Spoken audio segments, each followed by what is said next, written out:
This garden became part of Kew in 1851, and that was the time when Sir William Hooker moved into the house. He was the first official director. There's one team that looks after this place. We're the Northern Gardens. With the support from Stephen Hopper and his wife Christine, we were able to come up with this planting scheme to celebrate Kew's 250th.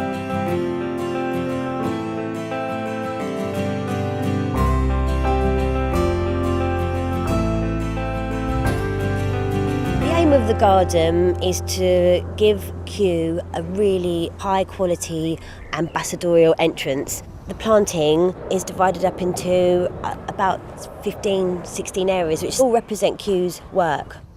We're trying to conserve species. We've got these plants here, this jasmine, leptophyllum. There's about 50 of those left in the wild in Pakistan where this was collected. We've got Millennium Seed Bank species. These are things that have been collected and banked and stored at the Millennium Seed Bank, and now they've grown them on for identification or for reintroduction purposes.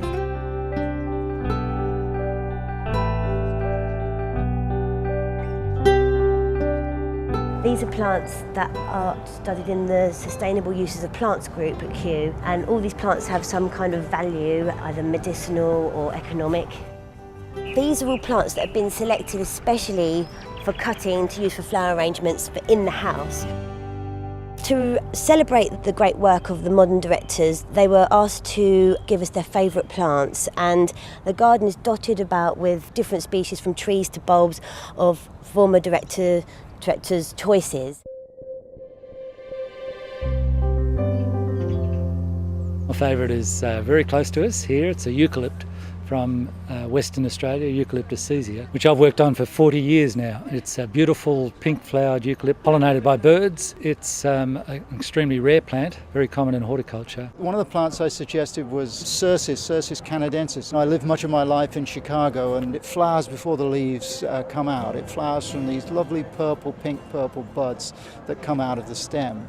And when you see the Cercis in flower, you know that spring has finally arrived. That long winter is over.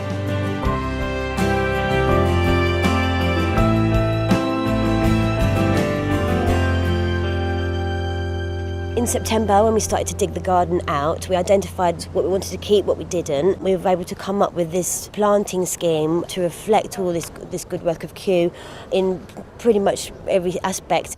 The layout hasn't really changed that much. You have official routes to the house as well. I decided not to change the layout because it actually works. It works. You need a formal lawn area to accommodate all the people that come to visit this garden. Princess Alexandra will be here to officially open the garden. We're going to have a plaque unveiled.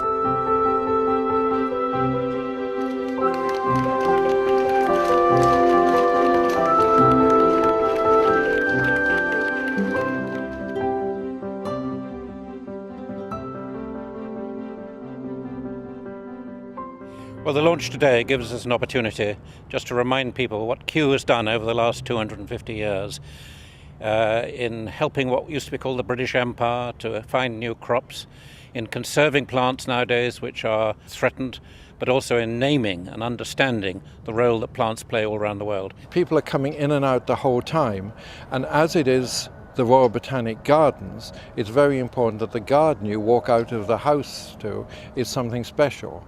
And so I think this will be a great asset to the current director. I think really, really nice in this 250th anniversary year to have that sort of lineage of, that continuity of directors recognised now in the plantings in the garden, which is, I think, wonderful.